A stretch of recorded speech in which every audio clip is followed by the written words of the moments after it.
because we're not on the air tomorrow. Mike Mayock, who normally joins us on Thursday, is joining us today. You can hear him every week on the Believe in Eagles podcast with Lee Mayock. Mike, thanks for moving your schedule around to join us today. I'm just thankful that you guys get tomorrow off. We do. Now, Ike doesn't get Friday off, which he has reminded us because he does the pregame show, though I get Friday off too. So it's not bad. It's not bad. That's good.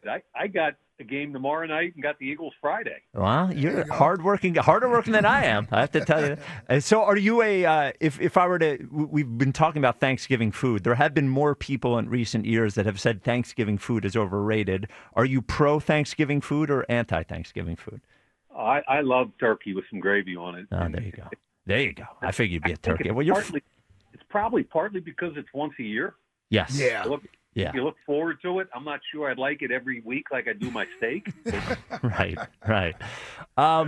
So we've been talking about the offense, of course, a lot this week, but I wanted to start with you on the defense because we saw 2 straight weeks of the defensive line being really dominant. And then the day after the game on the Dallas game, I said to myself, I don't think I noticed Jalen Phillips. And they weren't able to get to the quarterback in the same way. When you look back on it, what did you see from the defensive line? Was that something Dallas was doing, or were we just not as good as we were in previous games? Well, I think it's a fair point. And I think it starts with the fact that Dallas's offensive line is really good. I mean, they're loaded with first-round picks. They're long. They're powerful. I watched Jalen Phillips, especially in the second half. They chipped him a little bit. They did a nice job with that. I think they were very aware in their game plan of where he was. But at the end of the day, he had 1 or 2 pressures. But for the most part, I agree with you. You didn't see much of them. And I would attribute more of that to the quality of their offensive line and the fact they did pay some attention to him. Well, and then we ended up, Adoree Jackson was out of the game at some point. We had Reed Blankenship hurt. So the whatever coverage we had sort of suffered in the second half. What did you see? Cooper was pretty much the outside guy, which seems like Adoree Jackson's going to play on Sunday, or Friday, rather. What did you think of Cooper DeJean on the outside? It's really fascinating because I spent a lot of time writing up a report on him when he came out of college. And basically my summary said, and he played outside corner in college. That's what he was.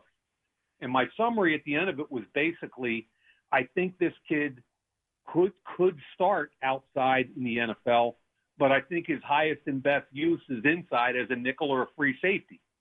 And I think we saw a little bit of that this weekend. They challenged him 3 times deep in the second half, completing 2 of them for 90 yards. He gave up some separation in both of them. The receivers made nice catches, but at the end of the day, I think you're looking at a top 2 or 3 worst case nickel in the NFL. Whereas if he's forced to play outside, he'll be solid, but I don't think he's going to make the number of plays that he would when he's inside. Yeah, that's my big thing with Cooper, and I love him as a player. I describe him, Mike, just as a football player. It's hard to put a position on him, but I do know he's more effective and more impactful if he's playing between those hashes and close to the line of scrimmage versus being outside the numbers. Yeah, Pickens took him on a post corner. Yeah. And, you're talking about 2 quality wideouts last week for sure. Yep. But Pickens stuck him inside and cut and went corner, and there was 2 to 3 yards of separation. He did a hell of a job getting back into the throw, but that was mostly because the quarterback was late getting the ball out there. So, I think his skill set is best suited inside, even though, like you, Ike, I think he's a football player and will compete on the outside. Mm-hmm. It's such a quandary, too, right? Because you have a problem on the outside, but then you say to yourself, am I weaker at 2 positions instead of 1 position if I move him out of where he's really, really good, even if they're suffering on the outside? They clearly don't want to play Ringo very much. Yeah, clearly. So the offense. I want to ask you about the running game because I do think it is fair to say that a lot of the Eagles' issues on offense come from the fact that they have not been able to run the ball, something they've been able to do pretty consistently from 2021 since Nick Sirianni got here. When you're looking at their inability to run the ball, and we've had some conversations about Saquon and whether, he's lost a bit after last year, how much of that is the offensive line when you're looking at the tape, and how much of it is Saquon? It's the offensive line to me, all of it. Oh, wow. Okay.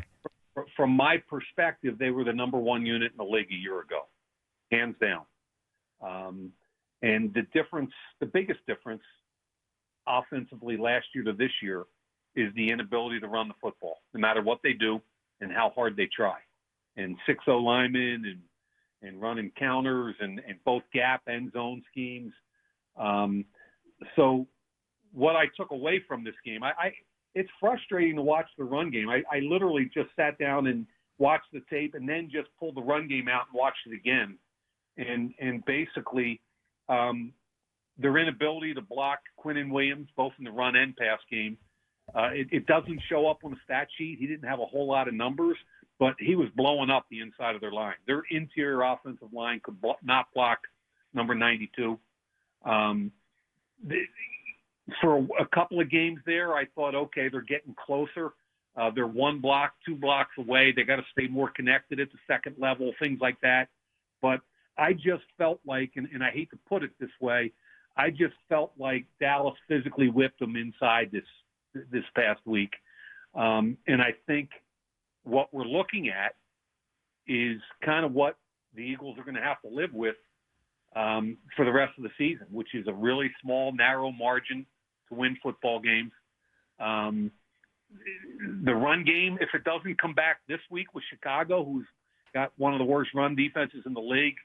I mean, Chicago's given up 158 yards a game the last 3 weeks and 5.5 yards a carry. I mean, so they didn't have their first 4 linebackers last week. If they can't get it right this week, it's going to be really frustrating. But again, I'm not on Stoutland at all. I love Stout. I think he's awesome. But I do think that most of that O-line's been playing hurt. I don't know if you remember, Spike, but week 1, after our first conversation, I said to you, man, I just don't think Dickerson's right. Right. Yep. And since that week, I don't think most of them are right. And Spike, you brought up a point that I didn't really believe in several weeks ago, which was kind of, can there be a Super Bowl hangover or what?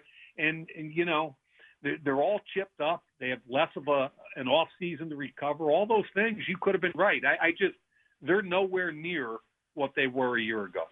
Nor do they have the depth. They just don't have the depth to be able to sustain any losses. And I think Cam and Landon are out there playing at about 70% at best as far as health-wise, because they just don't have the guys behind them to go in there and be able to sustain like they did last year. They just don't have it this year. Yeah, I mean, I think Brett Toth has gone in and yeah, he's been solid. Yeah, I'm with you there. Yep. He's been a serviceable backup center and part-time guard. But yeah, I mean, their backups.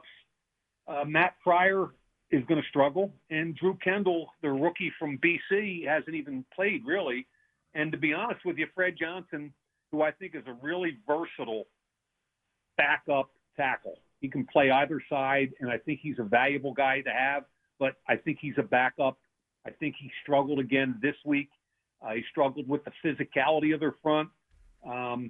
So, and it, as you know, Ike, it trickles over big time into the pass game too. You can't run the ball. They're getting pushed. There are people in Jalen's face almost every throw. It's a hard deal. And I have this in my notes. I'm looking at it right. It's hard to play quarterback, and it's hard to call plays when your offensive line can't block the other front.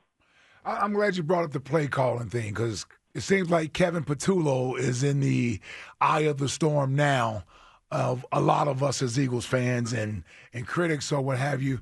Just from your experience of being up in that front office and people wanting change, what's the likelihood of something like that being beneficial, meaning changing a play caller at this point in the season? Like, what's the likelihood of something like that being beneficial? And do you think that's something that would help the Eagles out, or do you sort of stay status quo and try to work your way through this thing? Well, I think that's where the head coach and the GM are behind doors. And, Nick got the job coming from Indy as the OC. Mm-hmm. And before that, it was the Chargers. He was the quarterback coach with Phillip Rivers.